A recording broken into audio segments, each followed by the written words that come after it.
hanya karena setetes air di gaun mahalnya. Menantuku menamparku di depan semua orang dan menyebutku pengemis yang tak tahu malu. Dia tidak tahu bahwa daster batik yang aku pakai ini hanyalah penyamaran. Sementara akulah pemilik tunggal perusahaan yang sedang ia incar. Saat semua asetnya aku sita malam ini, apakah dia masih berani menatap mataku? Sebelum melanjutkan ceritanya, mari tuliskan di komentar dari mana kamu menonton video ini.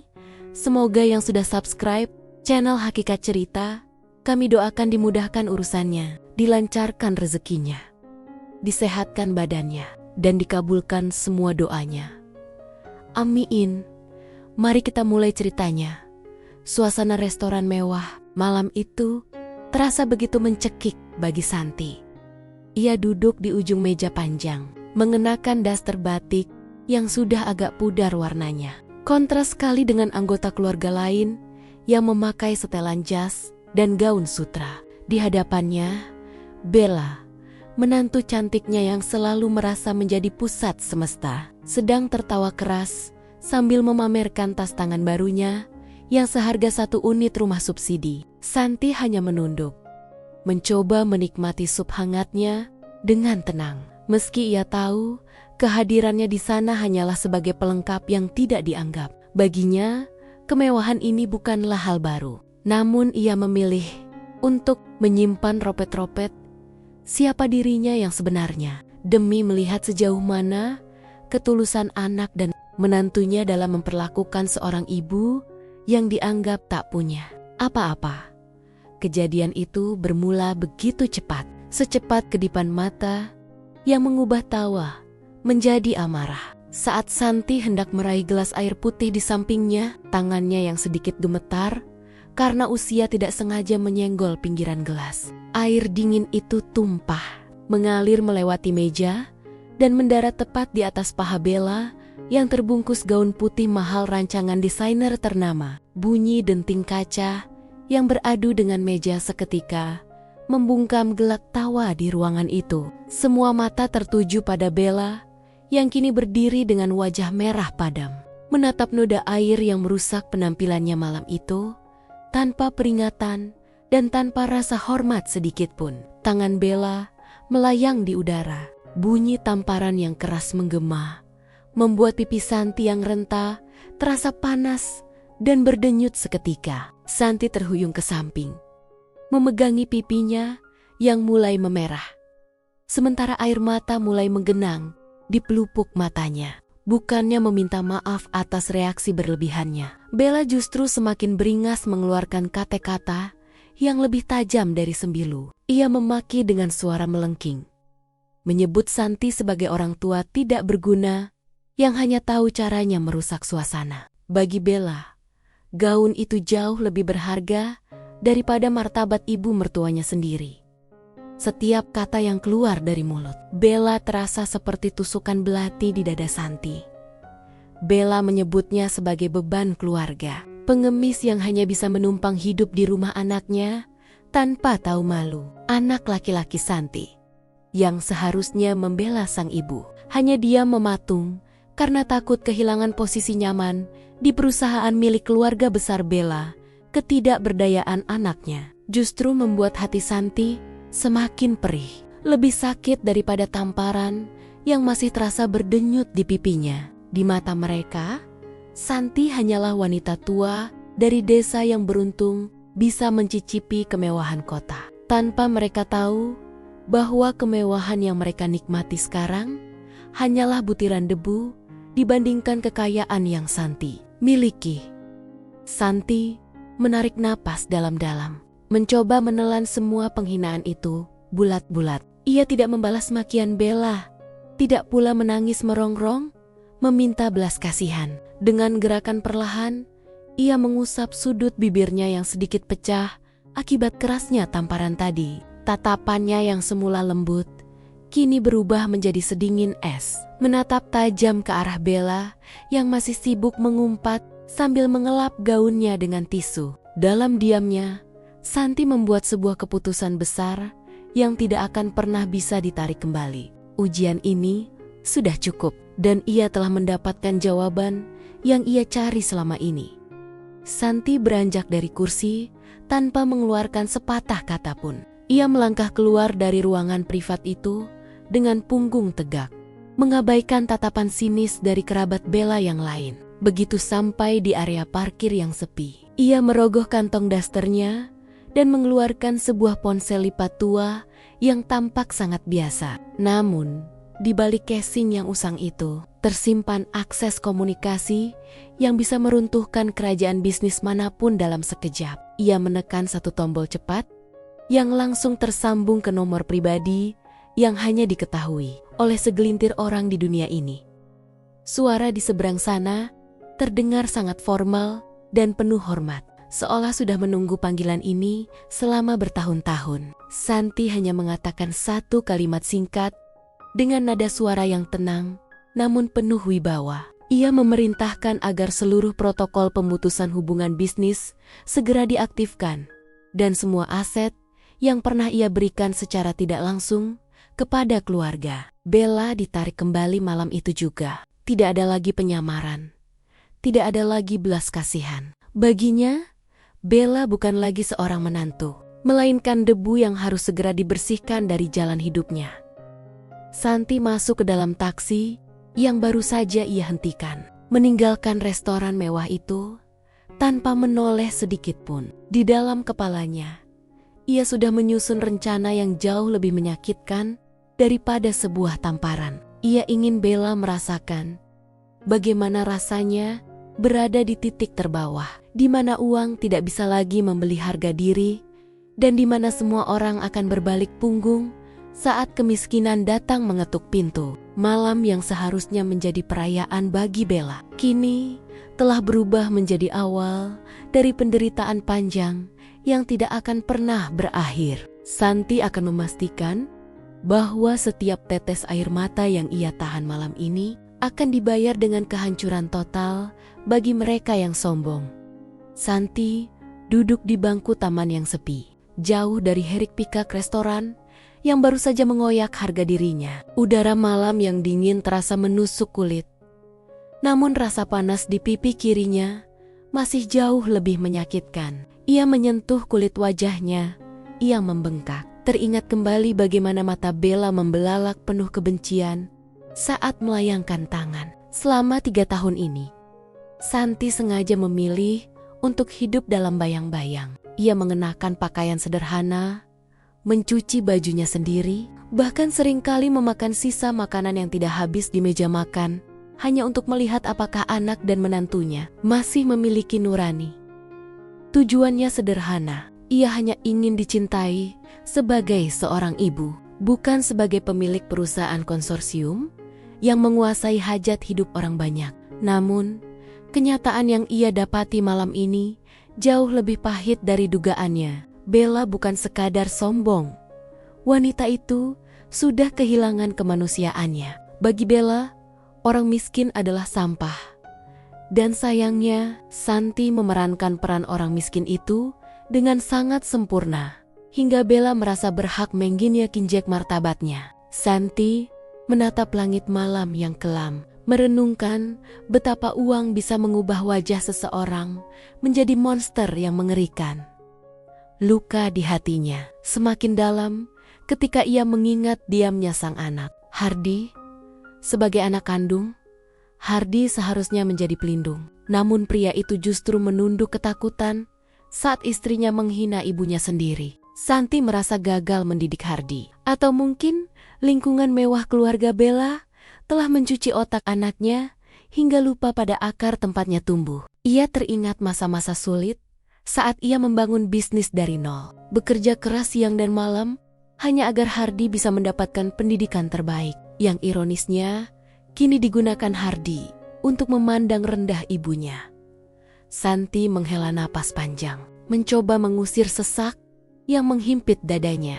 Ia menyadari bahwa kesabarannya selama ini justru menjadi racun bagi karakter anak dan menantunya. Dengan terus berpura-pura lemah, ia seolah memberi panggung bagi Bella untuk menunjukkan kebusukan hatinya. Kini, tidak ada alasan lagi untuk bertahan dalam sandiwara ini. Luka di pipinya adalah tanda berakhirnya masa pengampunan. Setiap denyut nyeri di wajahnya menjadi pengingat bahwa ketulusan tidak bisa diminta, ia harus diperjuangkan. Atau dalam kasus ini, dipaksakan melalui kenyataan yang pahit. Ia bangkit dari bangku taman dengan langkah yang tidak lagi gontai. Kesedihan yang tadi menyelimutinya kini berganti menjadi ketegasan yang dingin. Santi tahu bahwa setelah malam ini, hidupnya tidak akan pernah sama lagi. Begitu pula dengan hidup Bella dan Hardy. Ia tidak butuh permintaan maaf yang lahir dari rasa takut. Ia ingin mereka merasakan sendiri bagaimana rasanya menjadi orang yang tidak dianggap. Dengan hati yang sudah membatu, Santi berjalan menuju sebuah hotel bintang 5 yang terletak tidak jauh dari sana. Tempat di mana identitas aslinya selalu terjaga dengan aman.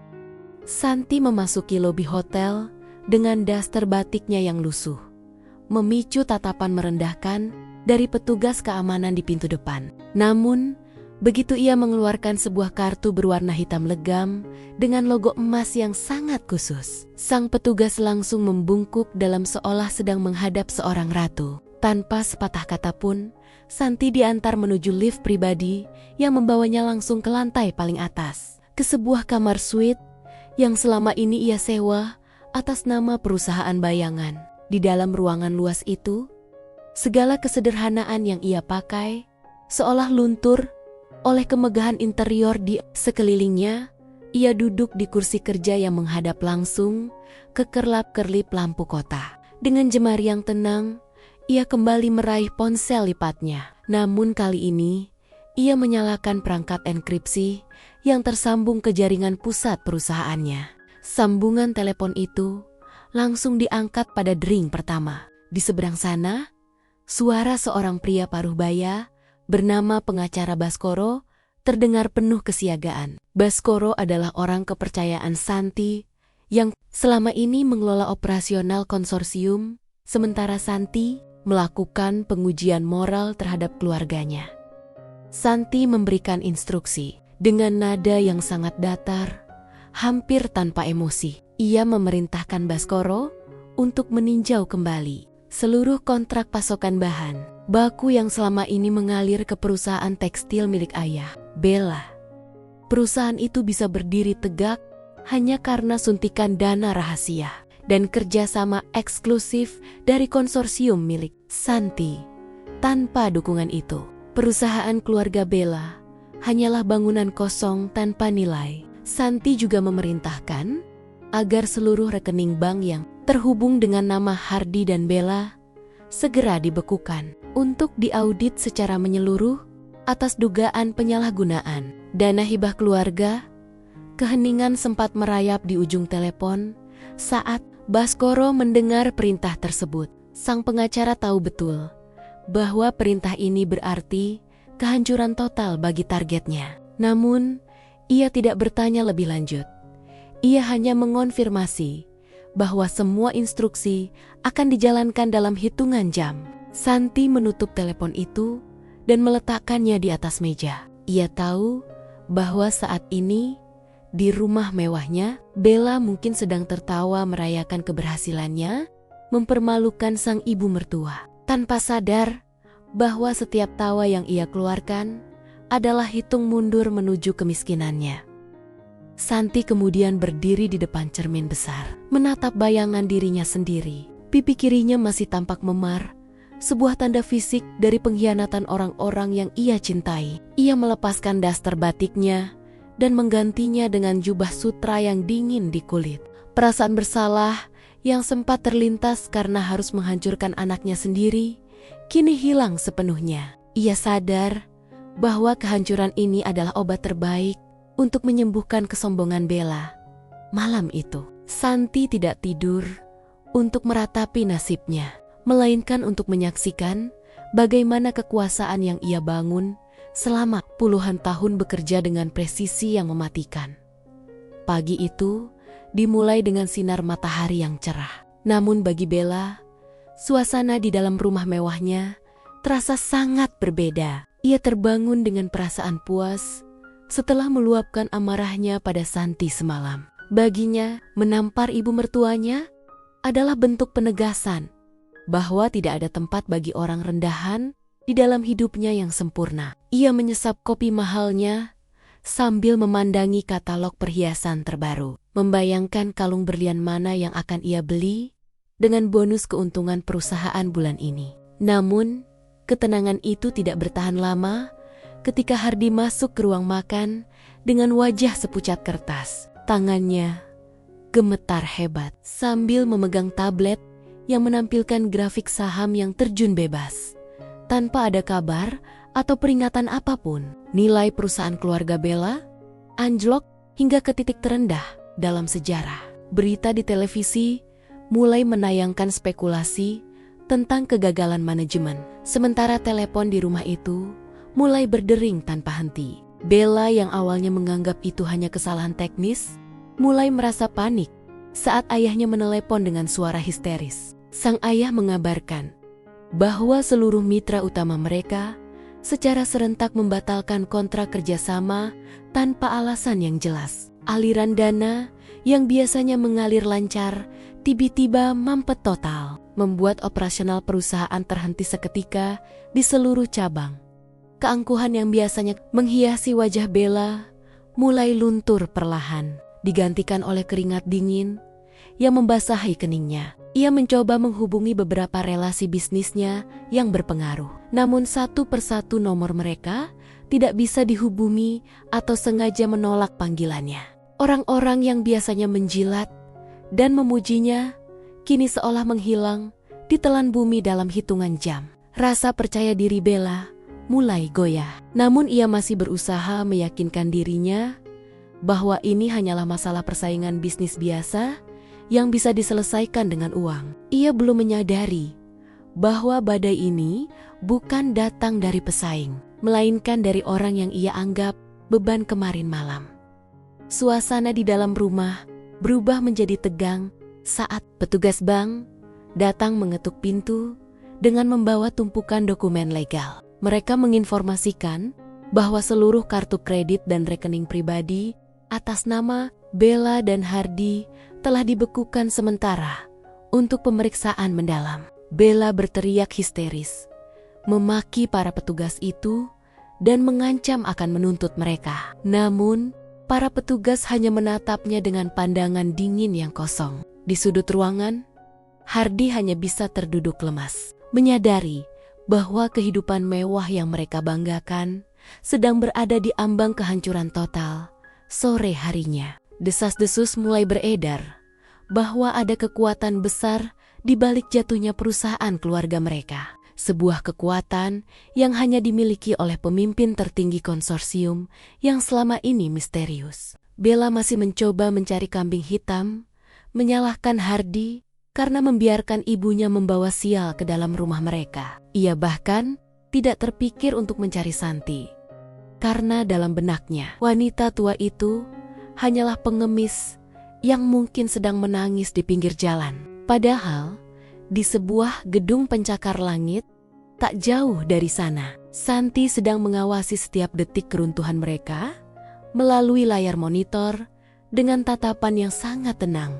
Malam puncak perayaan ulang tahun Konsorsium Internasional menjadi acara yang paling dinantikan oleh kalangan elit kota itu. Bella yang masih merasa memiliki sedikit martabat, meski hartanya mulai terkuras, memaksa Hardi untuk datang ke acara tersebut. Ia yakin bahwa jika ia bisa bertemu dengan pemimpin konsorsium dan memohon kerjasama, semua masalah finansial keluarganya akan selesai. Dengan sisa uang tunai yang ada, ia menyewa gaun merah menyala dan berdandan habis-habisan, mencoba menutupi kecemasan yang berkecamuk di dalam dadanya. Ia tidak tahu bahwa acara ini adalah panggung yang disiapkan khusus untuk menjatuhkan vonis terakhir baginya. Aula hotel bintang 5 itu tampak sangat megah dengan hiasan emas dan lampu kristal yang berkilauan. Bella melangkah masuk dengan dagu terangkat, mencoba berpura-pura seolah tidak ada yang terjadi pada bisnisnya.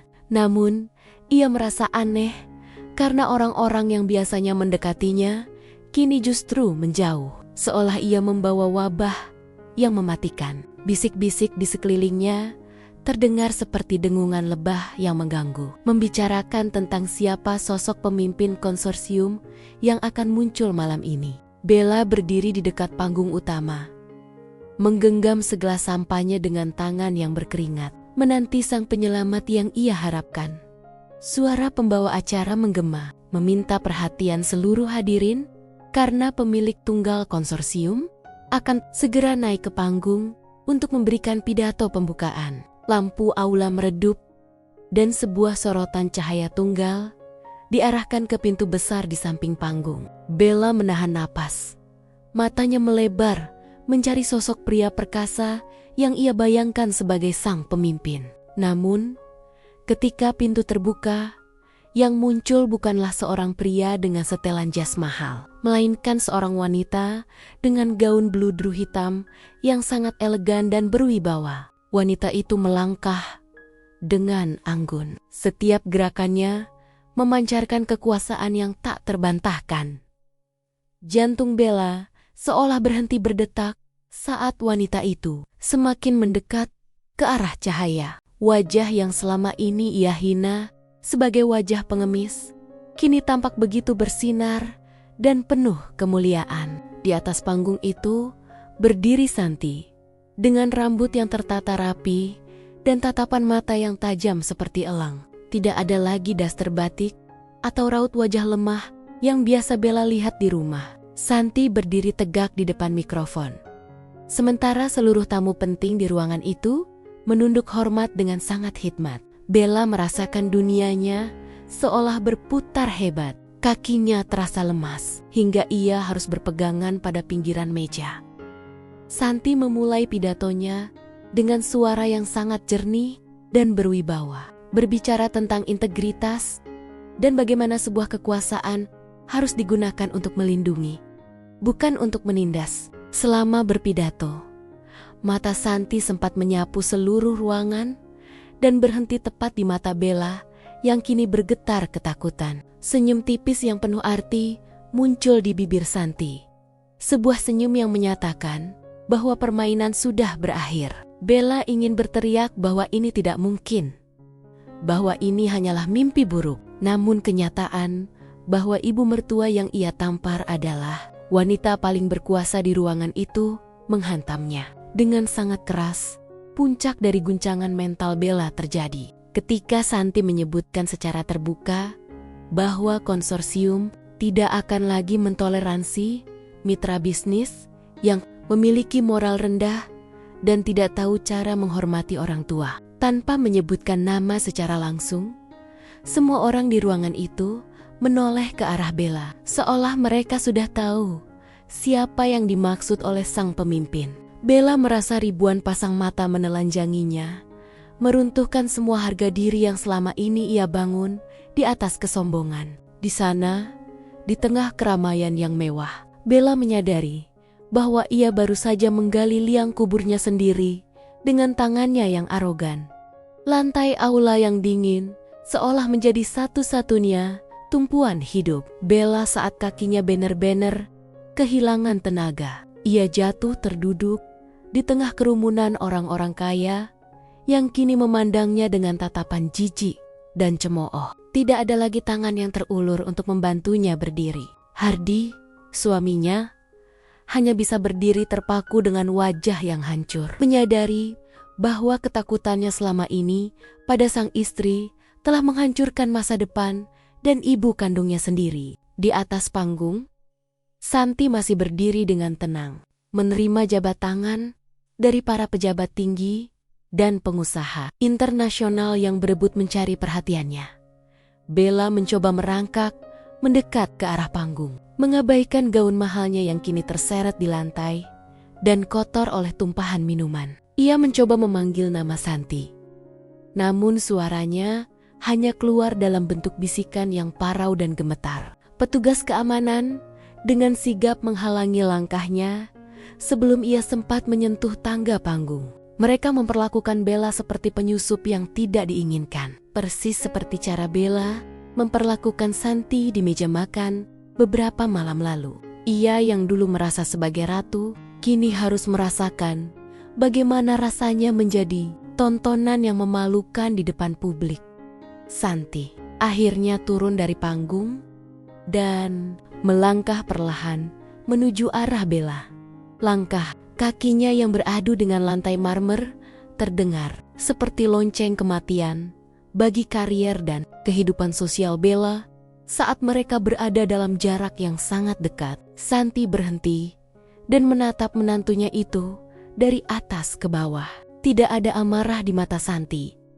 Yang ada hanyalah kekosongan yang jauh lebih menakutkan daripada kemarahan. Bella menangis terseduh-seduh, mencoba meraih kaki Santi untuk memohon ampun. Namun Santi menarik sedikit kakinya agar tidak tersentuh oleh tangan yang pernah mendaratkan tamparan di pipinya di depan semua saksi mata. Santi hanya membisikkan satu kalimat yang sangat tajam tepat di telinga. Bella, ia mengatakan bahwa kekuasaan bisa membeli segalanya, kecuali rasa hormat yang sudah mati. Setelah itu, Santi memberikan isyarat kepada sekretarisnya untuk mengumumkan penghentian seluruh dukungan finansial kepada keluarga besar Bella secara permanen. Pengumuman itu seketika membuat ponsel ayah Bella yang berada di kursi tamu bergetar tanpa henti, membawa kabar bahwa bank telah menyita seluruh aset perusahaan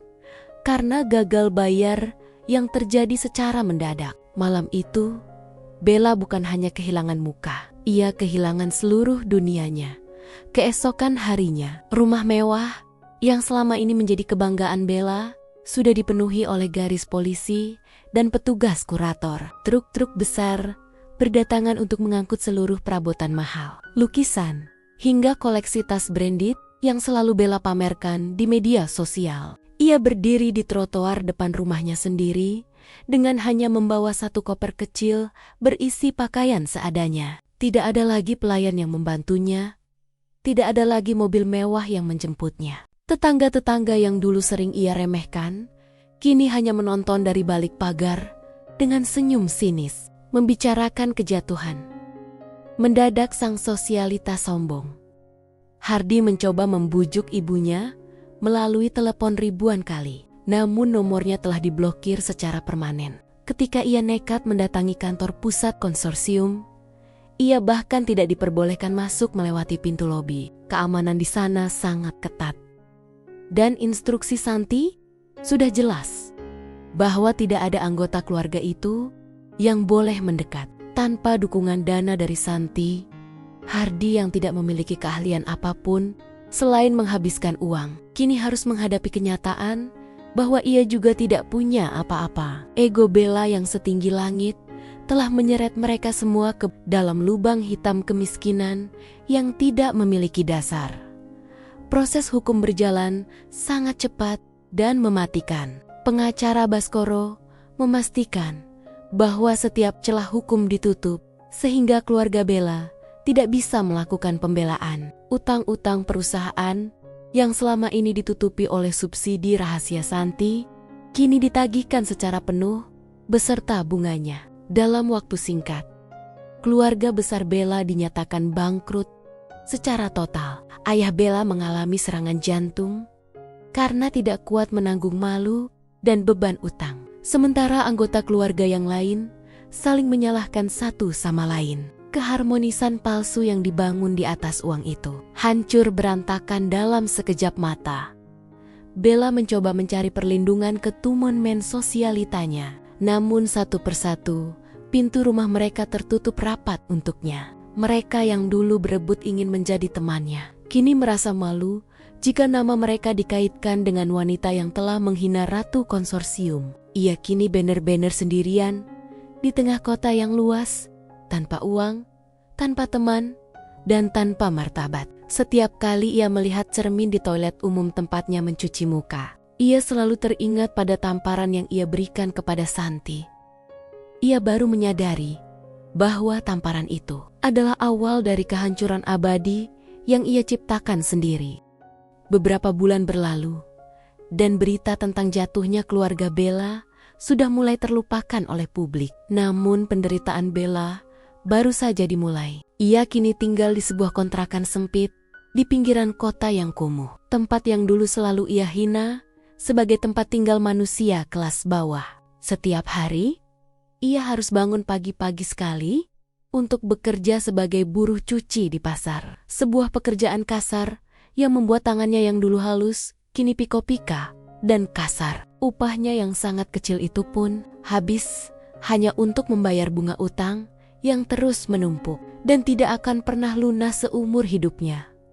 Hardi telah meninggalkannya karena tidak tahan dengan kemiskinan dan terus-menerus menyalahkan Bella atas segala yang terjadi. Kini Bella benar-benar merasakan apa yang dulu ia tuduhkan pada Santi. Ia menjadi orang yang terbuang dan dianggap sampah oleh masyarakat. Setiap kali ia melihat mobil mewah lewat di depannya, dadanya terasa sesak karena teringat pada kehidupan masa lalunya. Namun, yang paling menyakitkan adalah setiap kali ia melihat berita di televisi yang menampilkan Santi sedang meresmikan yayasan amal atau membangun rumah sakit. Tampak begitu anggun dan dihormati oleh semua orang.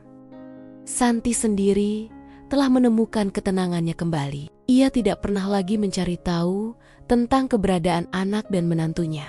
Baginya, mereka adalah bagian dari masa lalu yang sudah ia lepaskan sepenuhnya. Ia terus menjalankan kerajaan bisnisnya dengan integritas, memastikan bahwa tidak ada lagi orang yang merendahkan sesamanya hanya karena penampilan luar. Baginya, pelajaran yang ia berikan kepada Bella bukan sekadar balas dendam, melainkan cara alam semesta untuk menyeimbangkan kembali keangkuhan yang sudah melampaui batas. Pintu maaf memang sudah tertutup karena beberapa kesalahan terlalu besar untuk sekadar dimaafkan dengan kata-kata. Bella seringkali menghabiskan malamnya dengan duduk di depan pintu kontrakannya, menatap langit sambil meratapi nasibnya yang malang. Ia sering membayangkan seandainya malam itu ia tidak menampar Santi. Seandainya ia memiliki sedikit saja rasa hormat, mungkin sekarang ia masih duduk di kursi empuk dengan segala kemewahan. Namun, penyesalan selalu datang terlambat dan tidak akan mengubah apapun. Ia kini harus menjalani sisa hidupnya dalam lilitan utang, kelelahan fisik, dan rasa malu yang akan terus membayangi setiap langkah kakinya hingga akhir hayat. Itulah balasan bagi mereka yang berani menginjak martabat seorang ibu. Pesan moral: kehormatan seseorang tidak ditentukan oleh pakaian yang dikenakan atau harta yang dimiliki, melainkan oleh cara mereka memperlakukan orang lain yang dianggap lebih rendah. Kesombongan yang dibangun di atas panggung harta akan runtuh seketika saat fondasi nuraninya keropos, dan penyesalan terdalam seringkali datang ketika kesempatan untuk memperbaiki diri telah hilang selamanya.